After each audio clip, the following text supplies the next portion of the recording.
So I'd like to welcome everybody to Turn Up Her Mics in Conversation, Gender Equity in Jazz panel.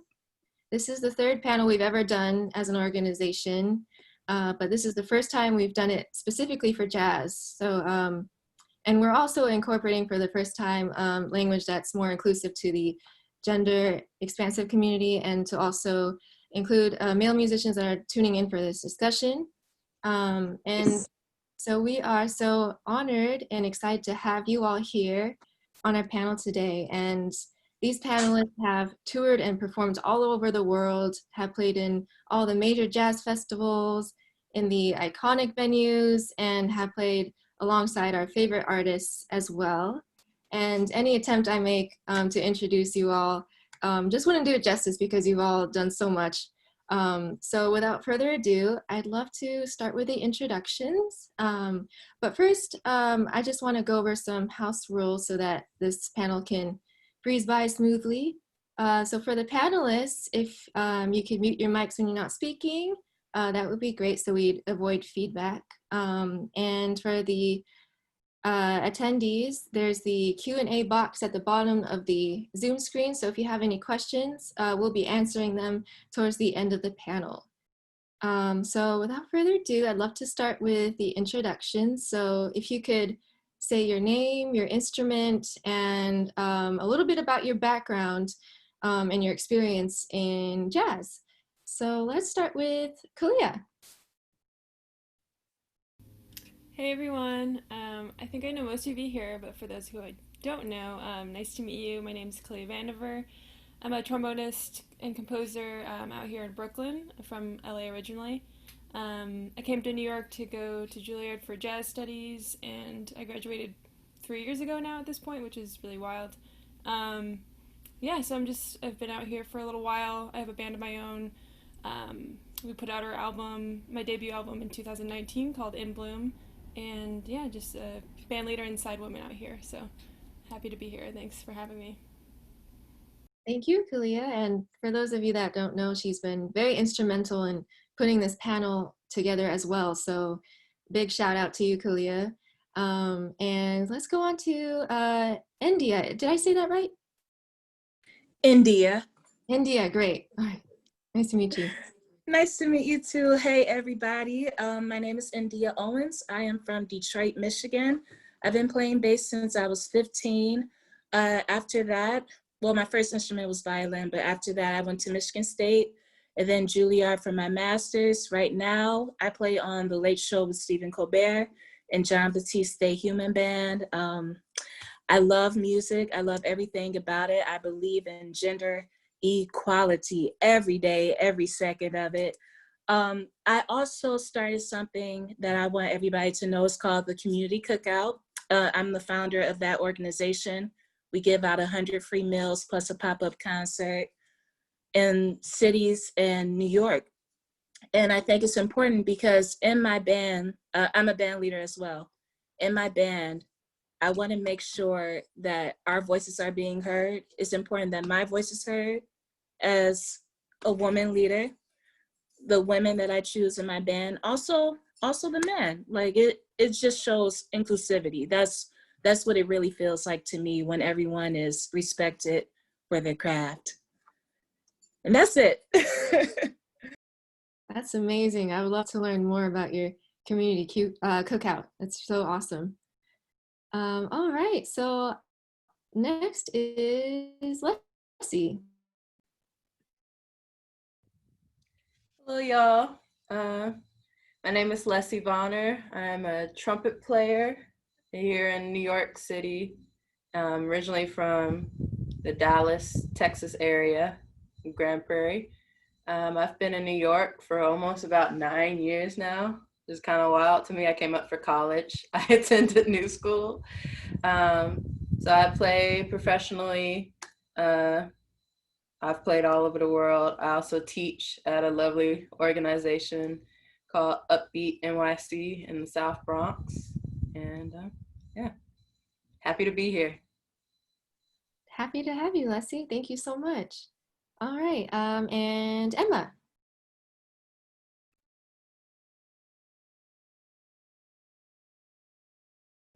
There we go. Hi. My name is Emma Dayhuff. I play the bass. Let's see, I grew up in Bozeman, Montana. I also like Endea. I played violin first, didn't like it, and started playing bass. I went to Oberlin, graduated in 2009. I spent 7-8 years in Chicago after graduating. Played with mentors such as Vincent Davis and the pianist Robert Irving III, Patricia Barber, Willie Pickens. I moved to and while I was in Chicago, I was the recording engineer for the Chicago Symphony Orchestra. And I moved to New York, and there I played with everybody at Smalls. I played with Victor Goines regularly for a few years. I studied with Ron Carter while I was in New York. And then I got into the Monk Institute, which is now the Herbie Hancock Institute. Graduated just a couple months ago. And let's see. The most recent record that I was a part of is entitled, it's a record released by a percussionist in Chicago named Kahil El-Zabar.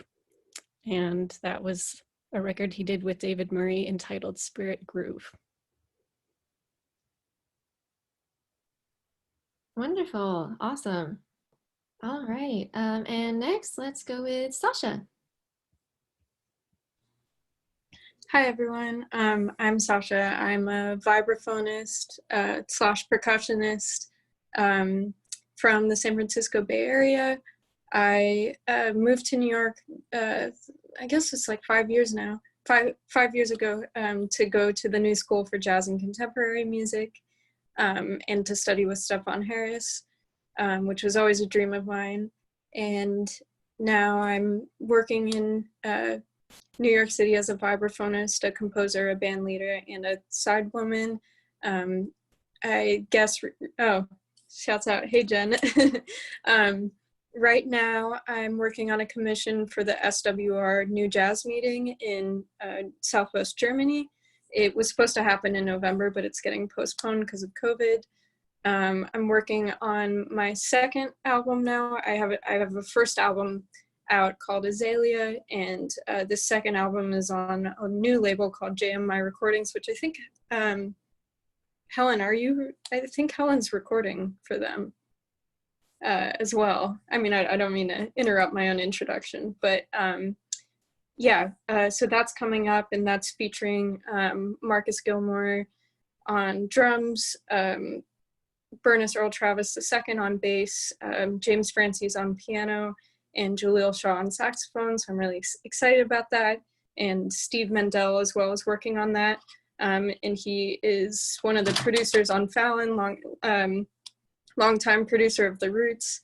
And I guess in terms of most recent side work, it's hard to say because we've all been out of work recently, but most recent side woman work has been with drummer-composer Tyshawn Sori. We recorded an album back in November, and right before COVID hit, we played, I guess it was a full week residency at the Jazz Gallery with every night sold out, which was pretty cool. But yeah, and then I represent Marimba One, vibraphones, Bader, drumsticks, have a signature mallet. You can buy them. Yeah, and I'm excited to be here. So much, Sasha. And last but not least, we have Helen.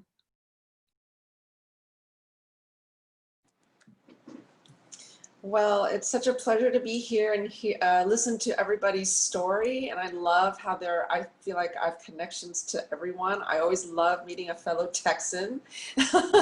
And I taught at Juilliard for a few years. And then, yes, I just recorded for JMI Records, and it's a duo record with Chicago native Marquise Hill, trumpeter. So it's just really grateful to be doing music for a living. You know, what a blessing. I'm from Houston, Texas originally.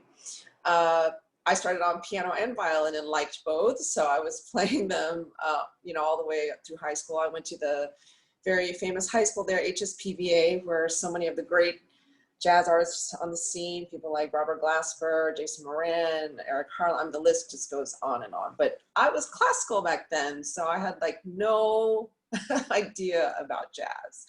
And I was finishing my undergraduate in classical piano performance at UT Austin. And I guess I was ready for jazz then. And that took me, it wasn't like I said, I'm going to quit classical, but just, you make daily decisions. And just the more I learned about jazz, just what a noble, profound, incredible art form it was that required just as much, if not more, dedication and care and attention to detail. So I was really fortunate to get in. I was actually the first class of the Thelonious Monk Institute of Jazz Performance, one that Emma just graduated from. It was at NEC at that time, which is what brought me to Texas girl all the way to the cold East Coast. And I've been here since then, and have been in New York. I'm transmitting from Forest Hills, Queens, and just moved and finally got my Steinway. And in April, I was officially dubbed a Steinway artist, and just am amazed and inspired by how we all find ways to still connect and share music. And something that I've started new that I'm kind of excited about, it was first, I guess the idea, I was the Zuckerman Institute's Columbia University's neuroscience department. I was their jazz artist in residence in 2019. And as a result of that, I'm meeting people and my own interest in neuroscience. I'm partnering with an organization that serves people with dementia and Alzheimer's in the Jazz Museum in Harlem. And we're doing these monthly episodes on music and the neuroscience behind how we experience it. So it's a pleasure to be here with you amazing ladies, and I look forward to talking some more. Amazing. Thank you everybody for those wonderful introductions. I'm so excited to get started. So I have a few questions here before at the end we'll have some Q&A, but before we get there, my first question to you all is what are some of the challenges of gender bias and sexism that continue to exist in the institutions of jazz, whether that be in jazz programs, schools, summer camps, and whatnot. And so anybody that wants to take that up, please feel free. Okay, I'll go first. So I think the main thing for me is the underrepresentation, just across the board in schools, in universities, conservatories, in the textbooks.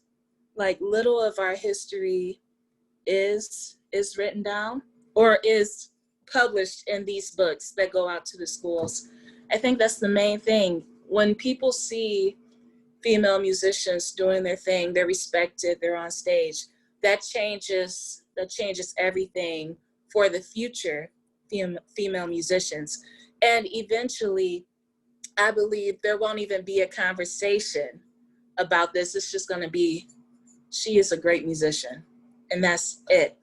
So I think that's the main thing. And also, we don't celebrate our living legends. And when I say we, I just mean just the jazz as a whole, because it doesn't exist in a bubble. These are things that affects it. So, I mean, Dee Dee Bridgewater, Bertha Hope, Nancy Wilson only died 2 years ago. Like, where was that? Where was that at? Where was it for Jerry Allen before she passed? I think that's a big thing. If we can celebrate Tootie Heath, if we can celebrate Jimmy Cobb, why can't we celebrate them as well? So that's my 2 cents for now. Yeah, I think to piggyback on what you were saying, representation for women, living legends who can still kind of attain and reach out to would be really great to encourage more conversations with those artists and have them come to institutions, visit institutions. While at Juilliard, I think one masterclass we had was with Maria Schneider, I think when I was a freshman or sophomore. And that was really great, but I believe that was the only time that a woman came in to speak to the program while I was there, at least. And I know Helen was teaching there while I was there, but she was teaching, I believe, a combo for master's students. And I remember wanting to learn from you, actually, Helen, and because I think you were the only woman who was on faculty while I was there, and I think before then, I think maybe the only woman on faculty ever at Juilliard Jazz. And so I think just having access to, women. And I also want to mention Chloe Rollins was supposed to be here today, and she's a really great trumpet player, and she's transgender, and having conversations about that within the jazz institutions as well as communities is something that needs to happen as well, and that's certainly not happening. Talk about women in jazz, like, we're just getting into that now, but the transgender community as well isn't very included in the conversation either, so I would like to see that happen as well within institutions at large.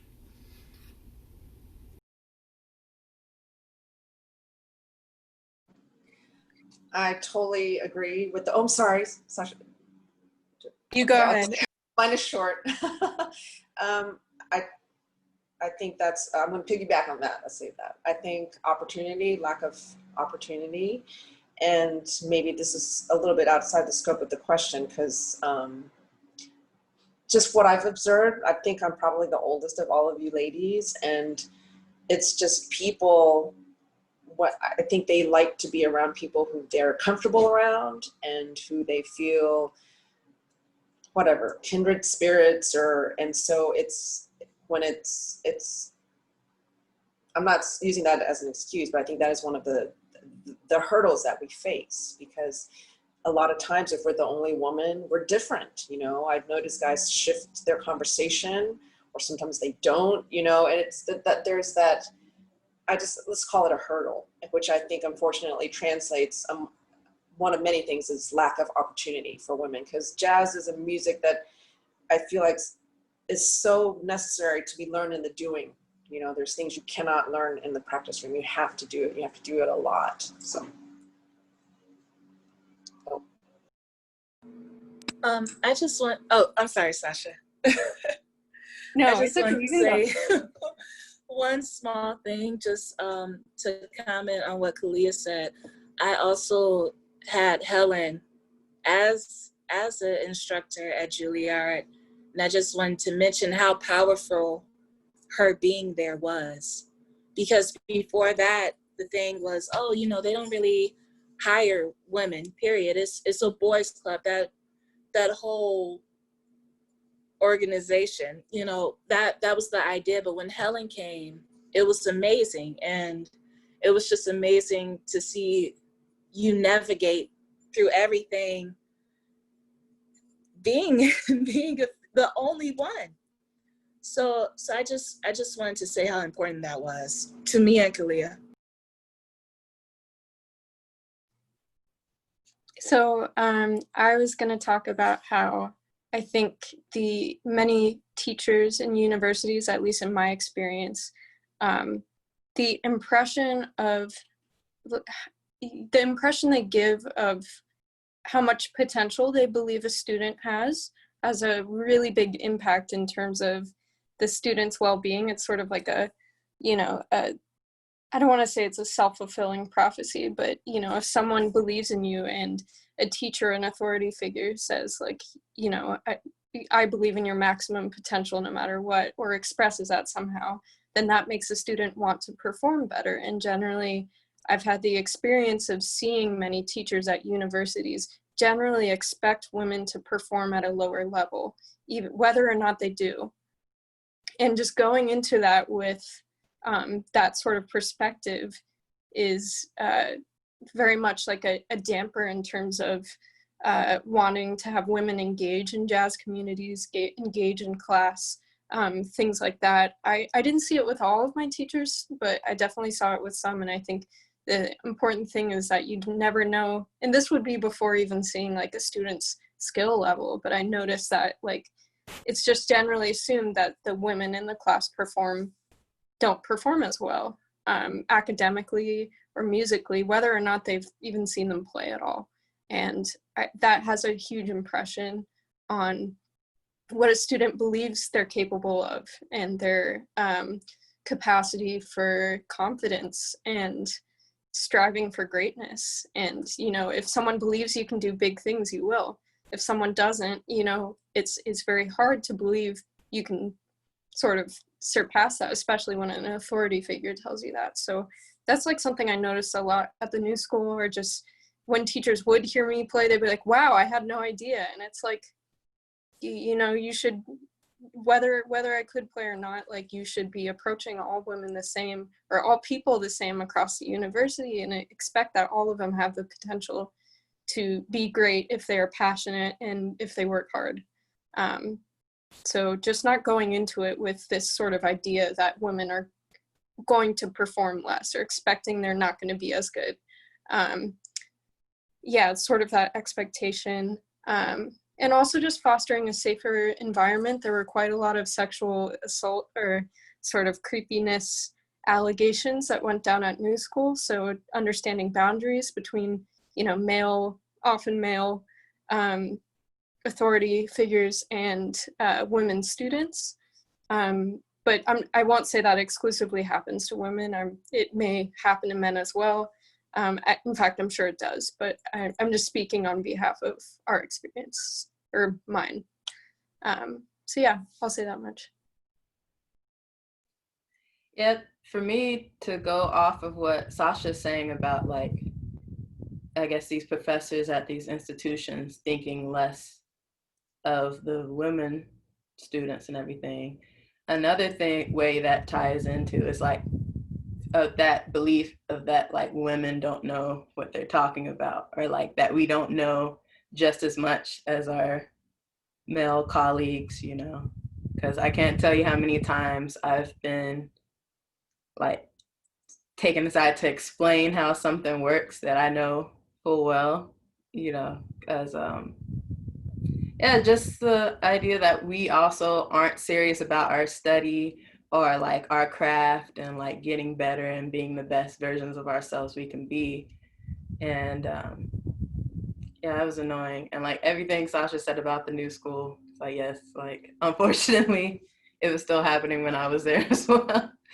So yeah, just like women can also know, you know, what they're doing and can do it very well and can do many things very well, you know. So give us the chance and the opportunities as well.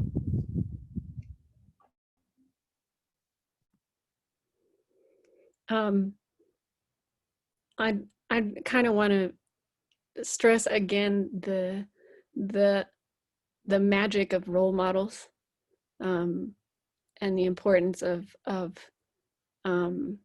I think when I was growing up, there weren't many, and I remember, especially growing up in Montana, finding jazz musicians at all was rare.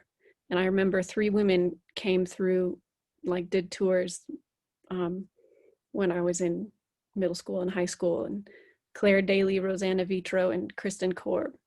And I just remember what an impact those 3 women had on me. And it's always kind of been throughout my life encountering really, really strong female musicians has been powerful, and yet unfortunately kind of a rarity in a lot of ways. Terry Lynn Carrington was the only female guest artist who came through the Institute while I was there.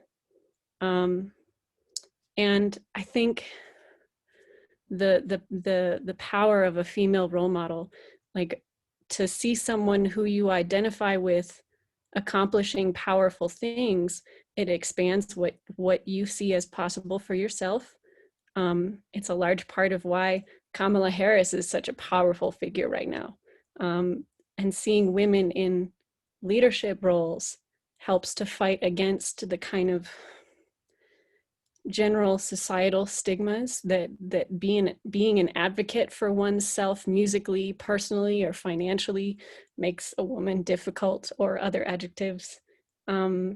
And lastly, especially for women in jazz, learning about figures like Jerry Allen, Mary Lou Williams, or playing with someone like Helen Sung helps to create a connection to the musical lineage and a sense of ownership in your own creations when so many of our heroes, influences, and teachers were and are men.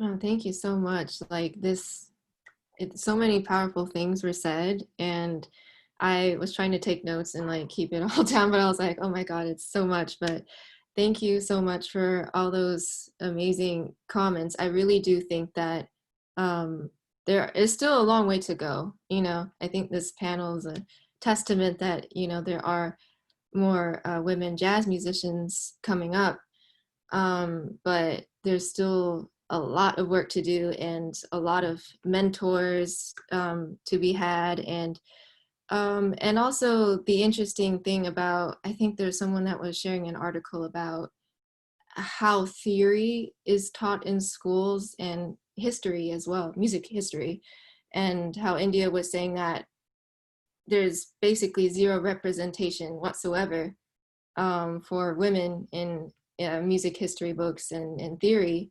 So I think that's also a very powerful thing that needs to happen in order for there to be representation and normalize that women also play jazz.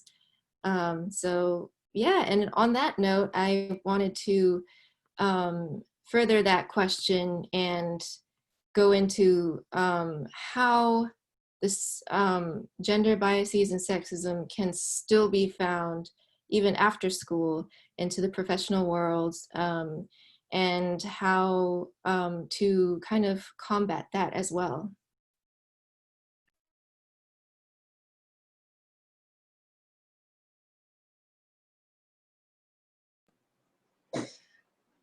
Well, I want to say something kind of, I hope to encourage everybody because I'm so inspired by everybody's story.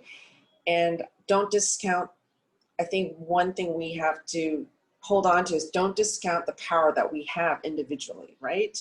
Don't, I say be careful of,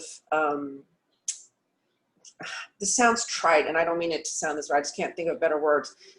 Don't give too much power to the people around you, because I guarantee you what got you to this spot today is this desire that we all have. I call it, somebody said passionate, this desire to play this music. It got us, it got me. Still remember the evening it got me. And I did not have any musicians in my family. I never saw a woman jazz teacher, artist ever.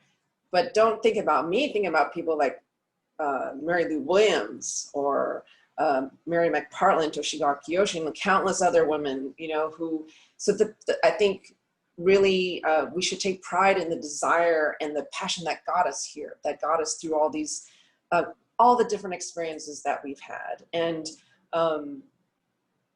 yeah, so that doesn't really answer your question, because I think the challenges will not end. They'll just come in with a different set of circumstances. But I think that's one thing about the beauty of jazz. It's such a noble art form. It comes from such a dark place, right?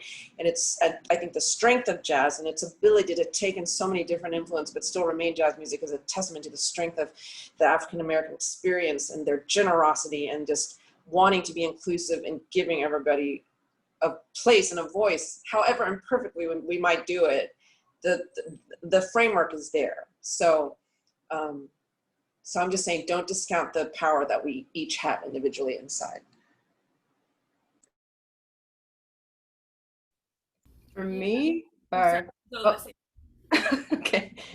So So one of the things, especially now with the pandemic and like work being, I guess on the low level anyway, it never ceases to amaze me how much people think like women should be okay with not being paid like what we're worth.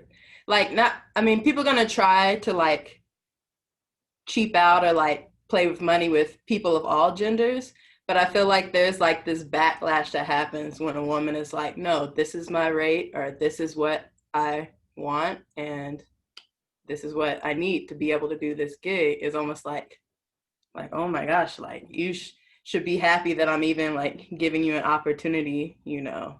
And it's just like, no, women have, you know, women have rent, women have bills just like everybody else. So pay us what we're worth, and like don't trip out when we say no to some BS, you know.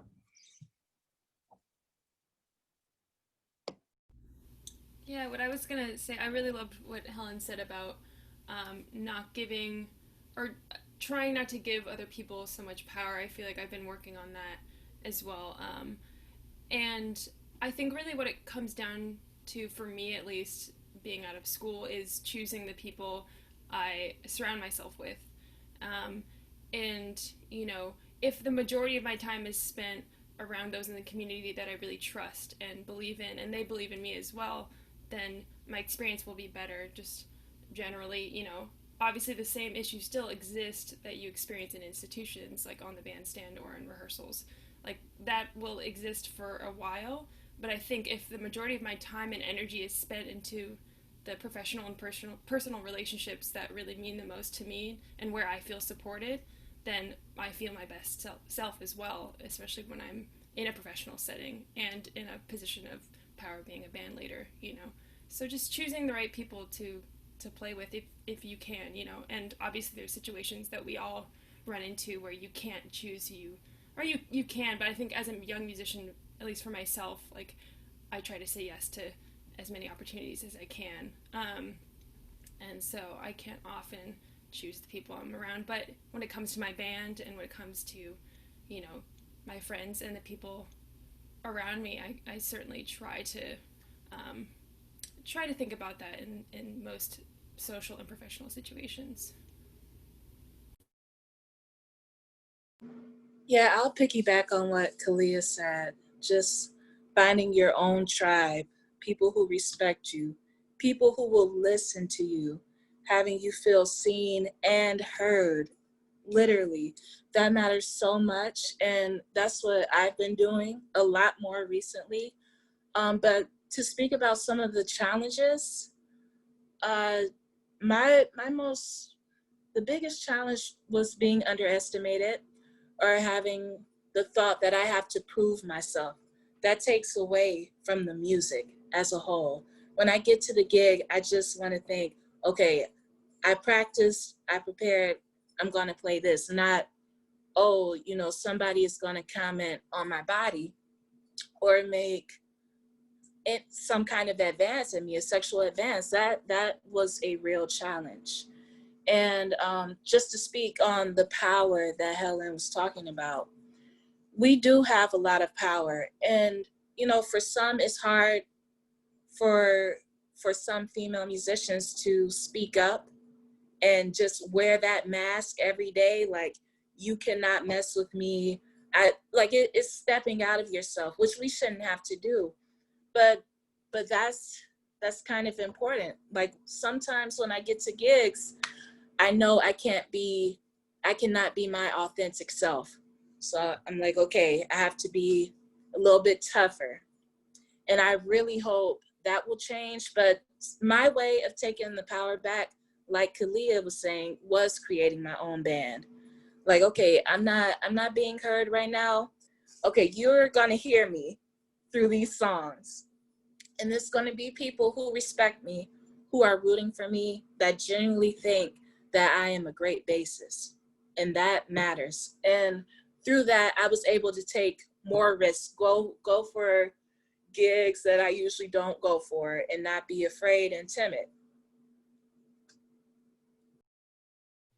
Yeah, I just want to add on that I 100% agree with the, like, finding your own community, as well as if you're in a position of authority, maybe you lead an organization or you're on faculty at a school, that you are instrumental, no pun intended, instrumental in forming these communities, you know, for people to support each other and come together. Because I think that, especially in like jazz academia, that it tends to get very tense and competitive, and it sort of gets like one person for themselves kind of energy. And it's very, I guess it feels very much like an antithesis to what music should be. And music is a community.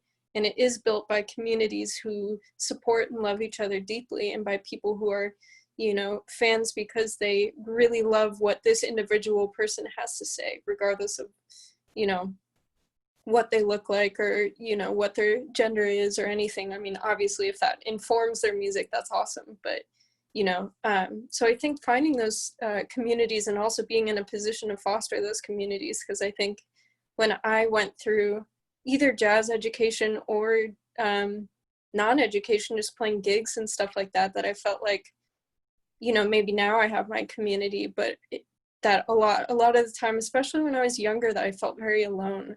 And I think that's like the last thing you want when you're really young and you're starting out, and there are already people who, you know, expect less of you because of the fact that you're a woman. So I guess that goes back to the mentorship thing too.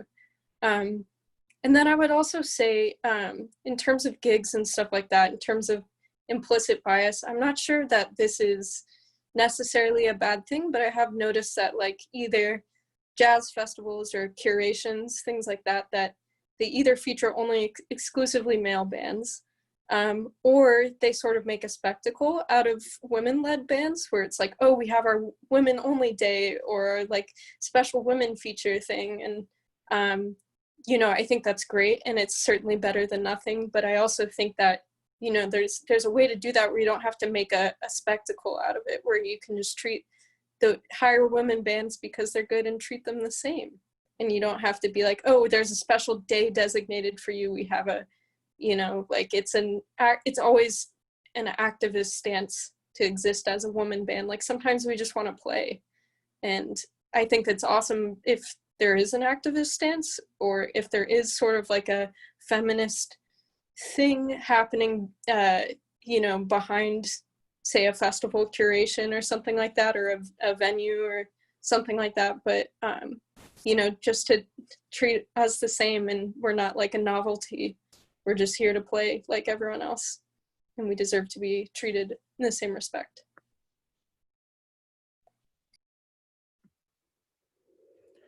I was actually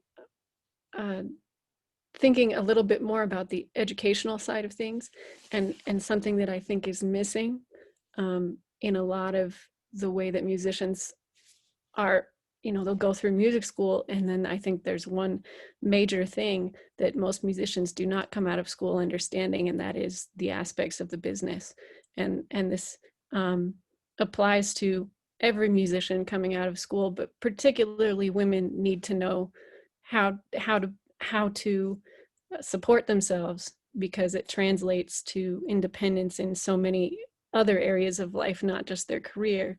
But to understand the types of businesses, the difference between sole proprietorships, limited liability corporations, nonprofits, and the tax and financial protections they offer, the difference between an agent and a manager, the role of a label and the types of deals and contracts that are available to an artist, copyright law and trademark law, both as a way to protect oneself and to know when to give credit where credit is due, how to write a good bio, a CV, or a press release.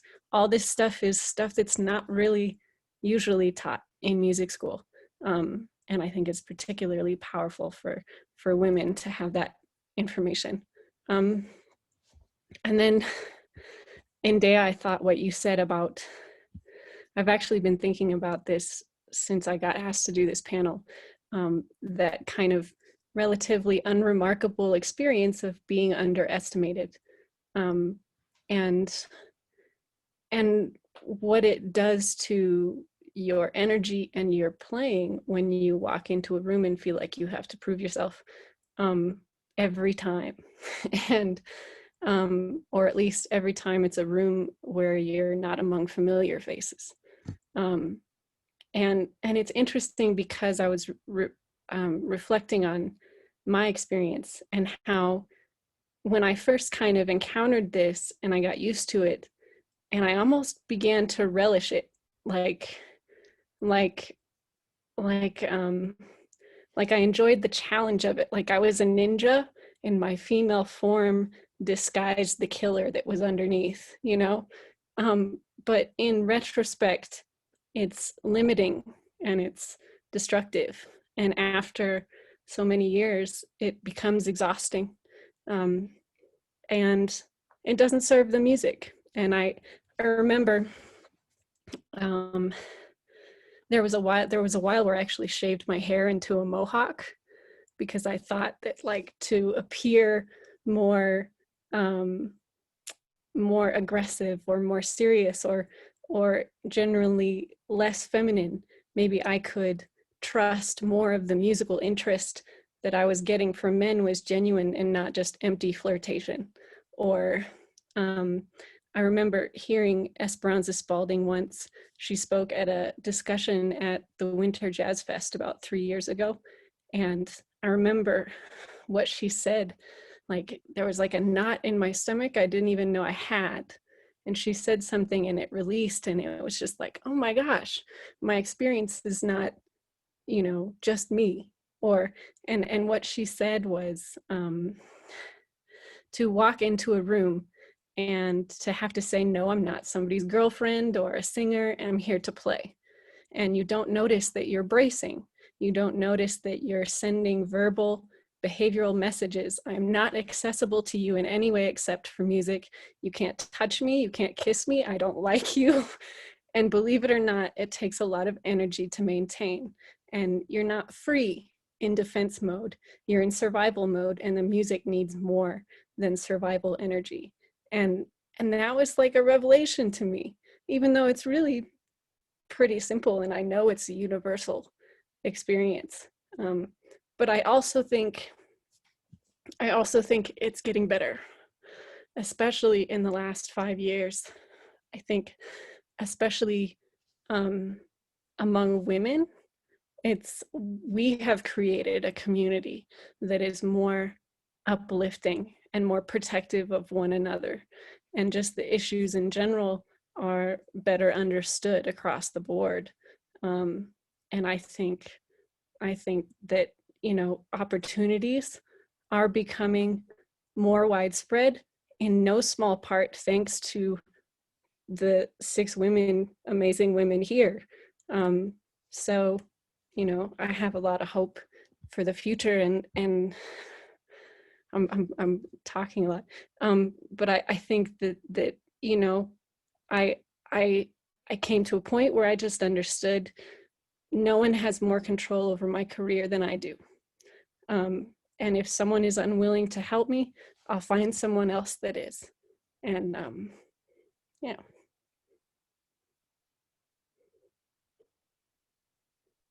Oh, thank you so much, everybody, for your insights and your wisdom. That was really so powerful for everyone to hear. And so many great things to think about and to kind of ponder over and moving forward in this conversation of gender equality, which is ever so important, as it is now, as it was years ago. And so thank you all for your insights. And to kind of finish off our little question time, I wanted to ask if you had advice for the younger version of yourself. So somebody that's coming up, you know, in a jazz program and in school, and what would you say to them?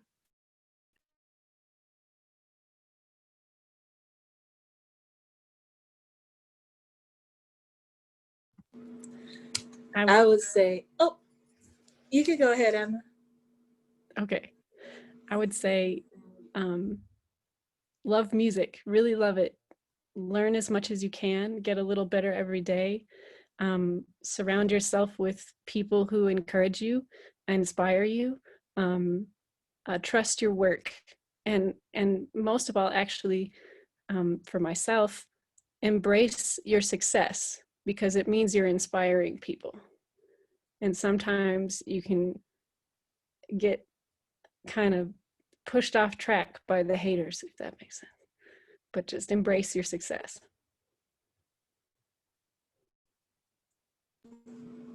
Yeah, so I just thought about something. When I first applied to Juilliard, I applied 2 times. My advice would be to always be my authentic self. What does that mean? What am I trying to say? Who am I? What do people hear when they hear this music? When I first when I first auditioned, I remember I had my afro, and this goes back to what I wanted to say before. Sometimes another challenge is feeling tokenized. So you get a call for a gig. Oh, okay, we're gonna do this gig, blah blah blah, and because we want diversity, because we want a woman in the band. No, that's not how it goes. And I think once you step more into your authentic self, like you begin to weed out what is right and what isn't right for you. But anyway, my Juilliard story. Yeah, I remember that morning I was like, okay, I have to dress like this. I straightened my hair. I thought it would look better. That goes with society standards. And it affected my music so much. I wasn't even playing like myself. It was like I was watching myself just not be myself. So I remember the second time when I didn't get in, I thought a lot about it. And I came and I gave it my all. I came as who I am, who I would be every single day. And that just changed everything. Even if I didn't get in or if I did get in, I was like, okay, I am me. And I brought that into school, after school. But I will say, my past self, work on the foundation. Do not pass the little steps. Details, details, details. And be happy. Don't overthink it. Have fun. Do you. And you have a unique voice. Use it. Don't waste time. And Dia's, well, she just reminded me of something one of my mentors, I don't know if you guys know, Caddy Rodriguez, amazing saxophonist. She was one of the original female horn players in Beyonce's band for me. And I'm so thankful for her and her mentorship and like the doors she's opened for me as far as my career. But one of the first things she told me, our first gig together was working with Kathy Sledge. And she was like, people are going to tell you how you should be as whatever instrument, or even just as a person, like what you should be. But it's knowing that as long as you're living your authentic self and being the best version of yourself, is like, she was like, all I can give you is like the Caddy Rodriguez, and like that's enough in itself. Like that's something powerful. So as long as you're doing your best, nobody else is gonna give you what Endea Owens can give you. Nobody's gonna give you what Kalia can give you. No one's gonna give you what Lessie Vonner can give you, because that what you have is precious and deserves to be out in the world. So what I would tell my younger self, or just like any young woman coming up, is like, don't believe that you have to be a certain way to make it, because these people telling you how to be a certain way aren't happy with where they're at. So as long as you're living in your journey and in your mission or goal, whatever that may be in this music or in life in general, like things are going to happen and doors are going to open. Just stay true to yourself and continue to try to be the best version you can be, because the world needs it.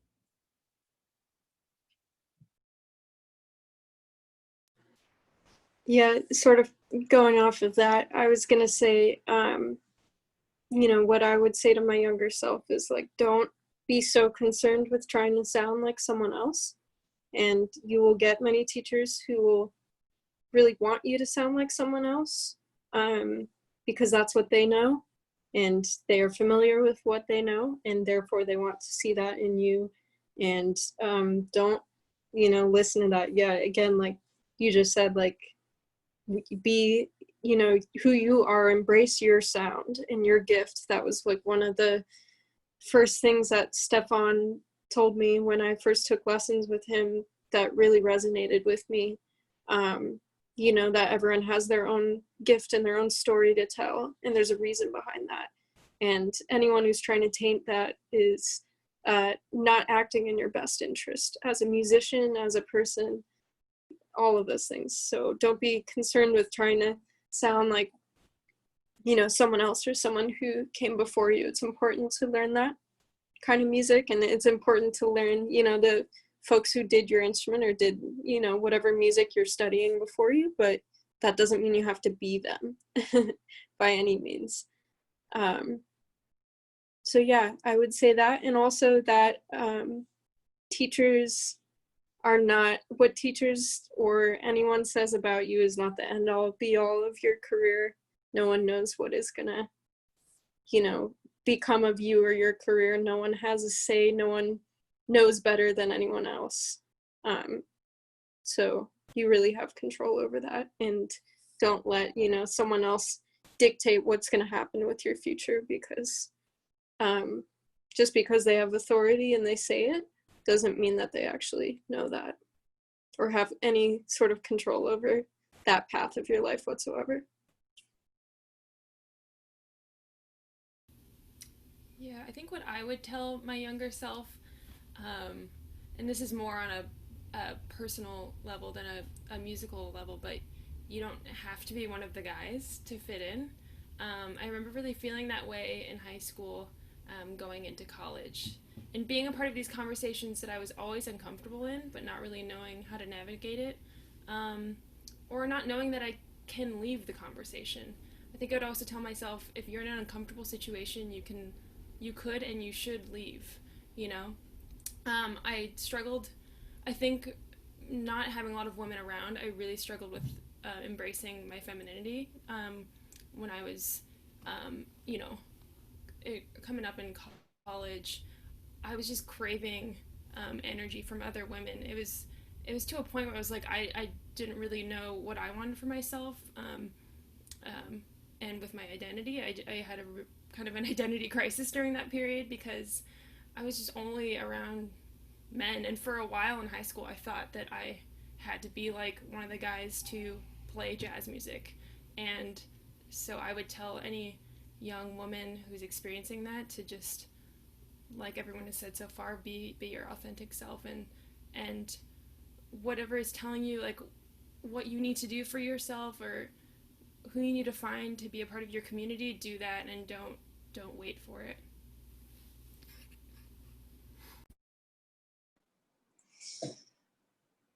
Well, now that I'm older, I feel like for me, my journey, a lot of life is about finding the authentic self. I didn't come into this world knowing that. I feel like some people do have that blessing, but I was not. So one thing I would say to my younger self is just to accept who I am at that moment. Just acceptance. Self-acceptance has been so hard for me. I think I've caused myself so much unnecessary torture and suffering and pain just because I mean, I guess you could call it upsides. It made me a very driven person, but I don't know if that's the most healthy way of, you know, going about things, because I think it made me have a tendency to try and force my way through things, and, you know, and again, that's all in the past, right? So, and looking back in retrospect, it's hard to really know what's going on while you're in it. But, and it's so interesting, you know, because I feel like I've always been in the mode, I'm still a student, I was a late beginner, I'm always learning, I'm a student, and then I realized, oh my God, I'm teaching. And so I think speaking words of blessing are important. So I hope you don't mind, Kalia, if I want to say some words to you, because when I taught at Juilliard, it was one of many things I was doing. And I don't think I fully grasped, you know, hearing those words that Endea said was really, it scares me, because I see the responsibility of when you have influence over people's lives, you know, or you can actually impact their road. So if I could do it over, I should have sought you out, because, you know, just seeing what it was like at Juilliard, I should have known that there were difficult experiences that you were going through. So I'm so sorry I didn't know to do that then. And I just want to remind you, because I'm pretty sure I was in the house band when you played for your audition. And I just remembered seeing this bright spark of talent and just this spirit in you, and that you have that, and it's just let it shine and let your light shine. And so. Oh, thank you so much. I'm gonna cry. That's Oh. I appreciate you, Helen. I really appreciate that. Yeah.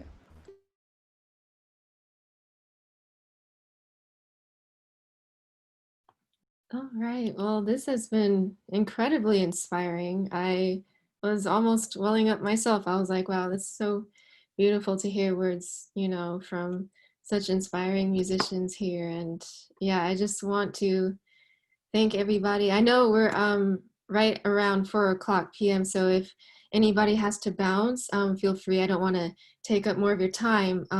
But with that being said, if you have to go, you could leave now. But we do have one question. But before then, I just want to say thank you so much for being here and taking the time to inspire people with your words and just being who you are. I think one thing that really came up during this panel was being your true authentic self, and not letting people determine your trajectory in life, your outlook in life, because it can get really disappointing and just negative, you know, because there are so many people that will tell you what to do. But I think it's a living testament with all of you here that you are all so amazing and inspiring at what you do. So so if anybody has to go right now, please feel free to do so. But I just wanted to thank you before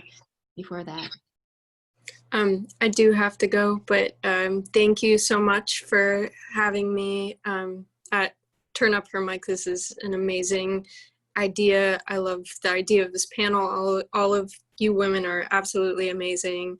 And I'm sorry that Chloe couldn't join us today, but hopefully in the future she can speak on, you know, behalf of her experience, and she's a wonderful trumpet player. So I'd love to see that or watch it in the future. And again, thanks so much. And this has been really inspiring and humbling and beautiful. And I feel very humbled to be a part of this panel today. So yeah, that's all I want to say.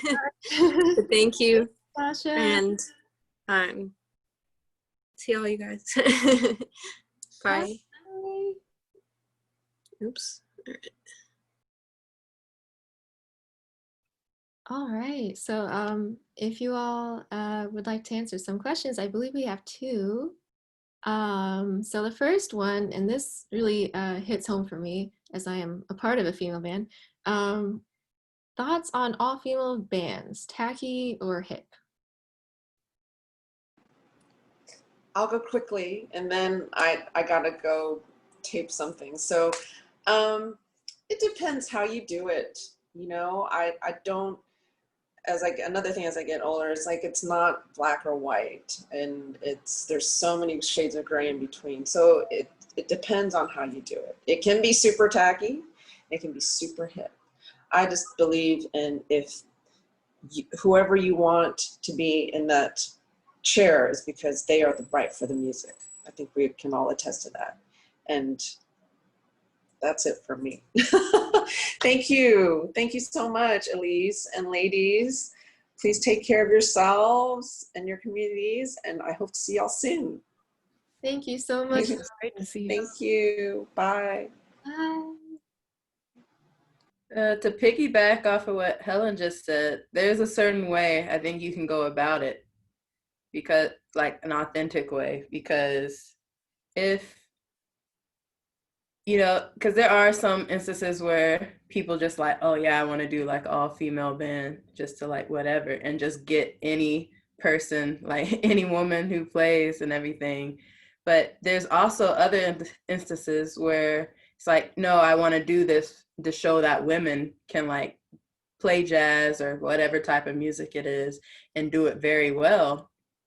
And one of the biggest examples I can think of is like Beyonce. So I've been thankful and honored to be able to work with Beyonce for the past 3 or so years. And every single woman who's ever worked with her are like beast at like what they do, and have the ones who are still there, but also the ones who aren't, like go on to do amazing things of their own, like in their own right. So like this idea of like, oh, they're just there for the like all female look. It's like maybe, but like they're also like doing really great, and like that, seeing that example and being in like being around that energy is like has done wonders for my own like I guess pride and self-esteem. So it's, yes, it can be tacky sometimes, but in a lot of other times it's like it's really important and needed. Yeah, first of all, shout out to Lessie. Secondly, yeah, I think we can always tell if it's tacky by hearing it. Like you can tell when someone just wanted to round up any musician, any female musician. Okay, y'all just do something, because it sounds horrible sometimes. It's like really sad, but when it's the moment where you're respected for your craft, you can always tell by how it sounds. That's the main indicator. So as far as all female bands are concerned, I love it when it's because of the music and just to be a symbol of, yeah, we do great things too. We're making our own thing, so you can see us, so you can hear us, and eventually we can mold that together. But when it's sad, it's sad. And this is my message for people watching. If you are hiring a female musician, please hire her for her craft, or else just get another musician, because we can all hear it. Thank you. Yeah, I think you can, as with any band, you can tell when the musicians connect on a spiritual level. Like I just, the first band that came to mind was Jerry, Terry Lynn, and Esperanza. That was a powerful ass trio, and yeah, I think that's, I mean, definitely, I think I remember having to, when I first moved to New York, I would get text messages like, we need a female bass player. And it was like, okay, I need to graduate to, we need a killing ass bass player. And then it was like, and then I reached a point where it was, I need to graduate to, we need Emma, and I think that's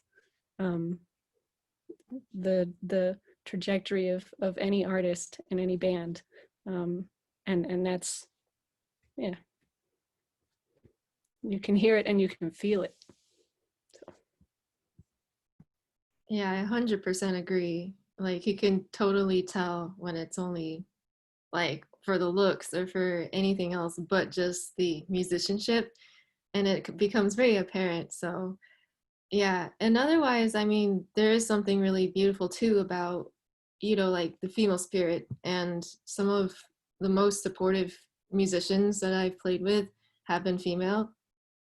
So that's also, very important too sometimes, because that they're there for you and that they won't let anything, like any BS, come your way. So that's also another beautiful thing about all female bands, I'll say. And we just have one more question. And they are saying, any advice for de-escalating uncomfortable situations in commons with male educators and or band members? There's no easy way to answer this, I think, because it's just either they're gonna get it or they're not, and you have to make a decision about like, how you go forward with that. But I've found in my experience, that the quicker you address it, like the moment it happens, is usually the better, because sometimes I would find myself being like, they're just whack, whatever, I'm gonna go on about my day.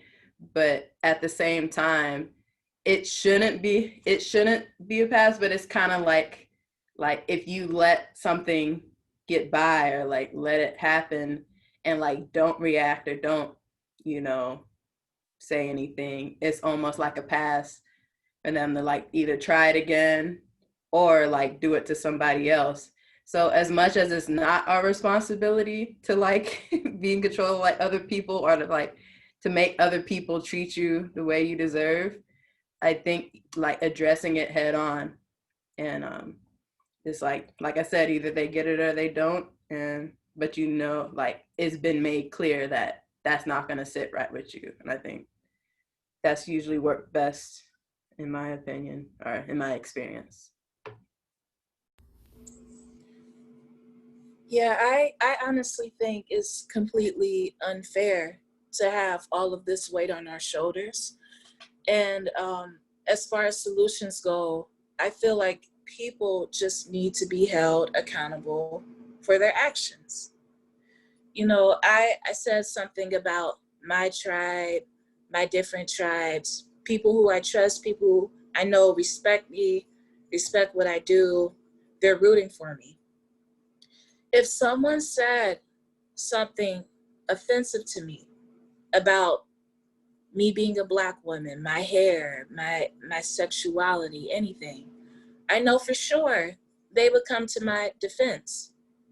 And that's just being accountable as a peer, as a friend, as a colleague.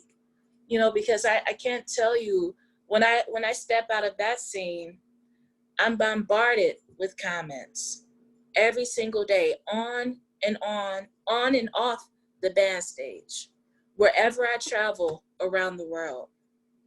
As a Black woman, I'm just speaking about my experience. There are so many things that we have to deal with, just piled on top of each other.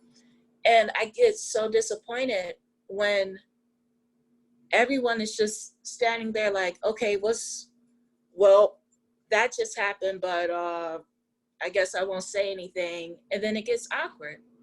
And now I have to come out of myself. I have to blow my high from just playing on stage and address this. I think the whole community needs to recognize what's happening hands on in the moment. That's just saying that's not okay. That wasn't right. Those are little steps to squashing the whole problem as a whole. You know, because a lot of people say it comes from the top to the bottom. No, it comes from our everyday events, our everyday gigs, our everyday phone calls, our everyday classes. That's where it comes from. So accountability is key. Yeah, definitely accountability and recognition from everyone. Also, I feel like the moments in which I've felt the most supported by my peers, who are often men, has been when at least they can recognize in a moment where somebody said something to me and it set me off, or it was disrespectful, or it was sexist.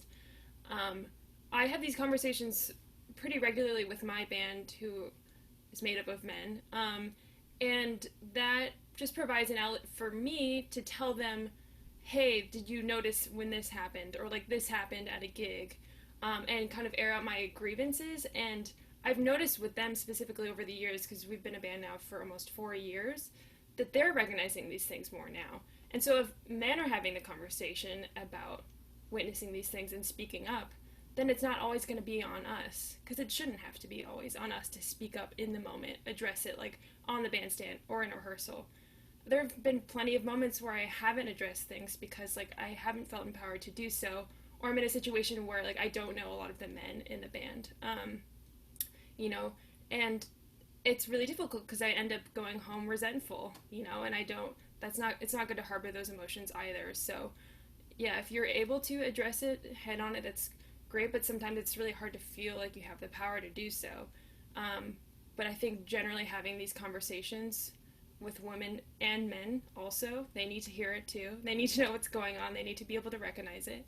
And then they can have your back also.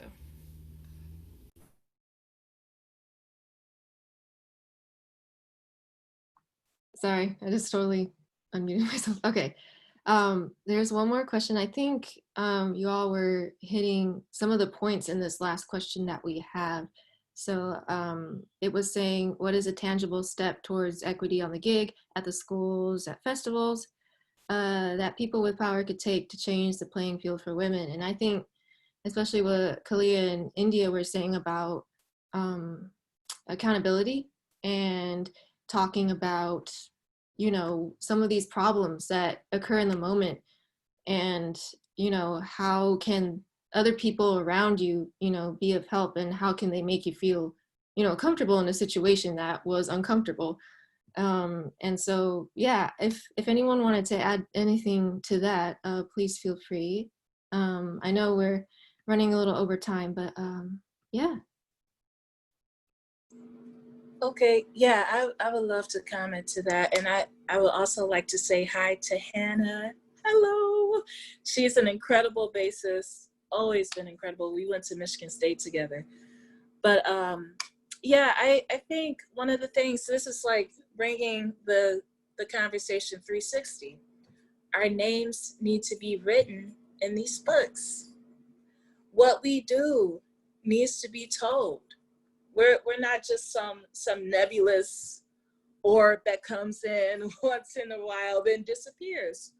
No, we did a lot for decades, for centuries.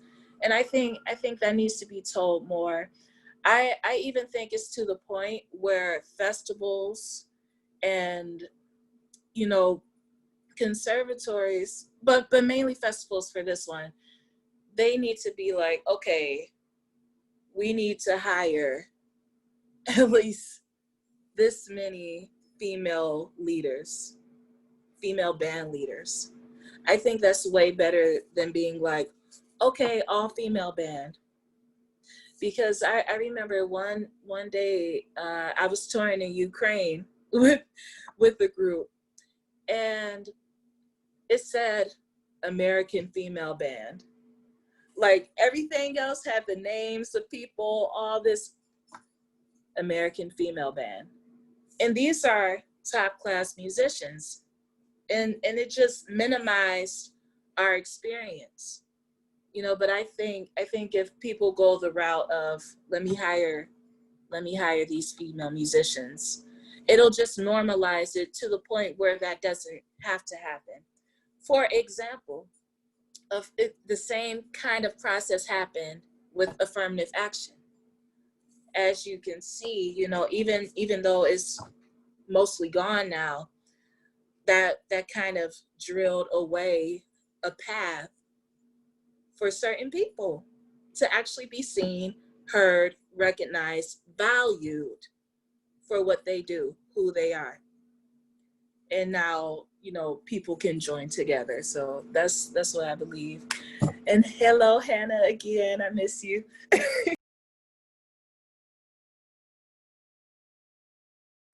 I guess another step, and this kind of like ties into everything, I think, is like, if something needs to change, like don't fight it back with, oh, well, that's just how it is. Because that's a phrase I feel like is thrown around a lot, particularly in the jazz scene of like, oh, well, this is how it is. It's like, oh, if you're a woman, it's like you should just expect or know that like random sleazy dudes or whatever are gonna hit on you at the gig because that's just how it is. That's the quote unquote culture of, you know, jazz culture. And it's like, it doesn't have to be like that. Like, if something is wrong, call it out. This all ties back into accountability and like other peers, like our peers, our male peers, like calling shit out. When you see me or like any one of us getting hit on at the club and it's obvious, like, no, we are not here for it. We have told them times no, whatever. Like, step up and be like, bro, like, yeah, it's like something needs to change it. It's like nothing has to be how it is. Like jazz isn't even that, when you think about it, that old of a jazz form for it to be like this is how it is. It's like it's constantly evolving. So it can like, it stands to reason that these negative things and like the BS that women go through in the scene doesn't have to be this way. It's as simple as us holding people accountable and changing it. You know, nothing has to be as it is forever.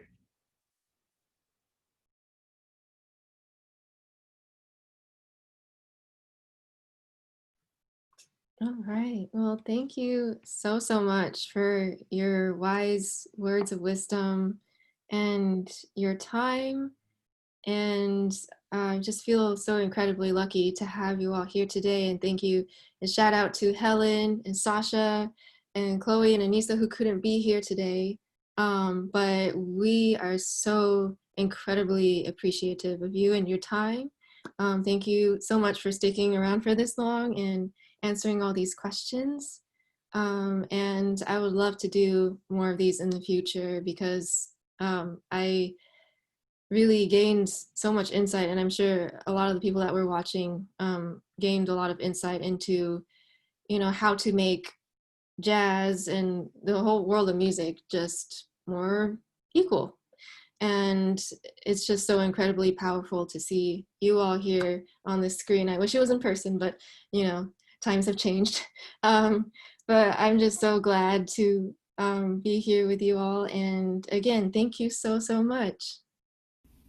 Thanks, everyone. Thanks, Elise. Thank you. Thank you. All right. Thank Bye. you. Bye, y'all.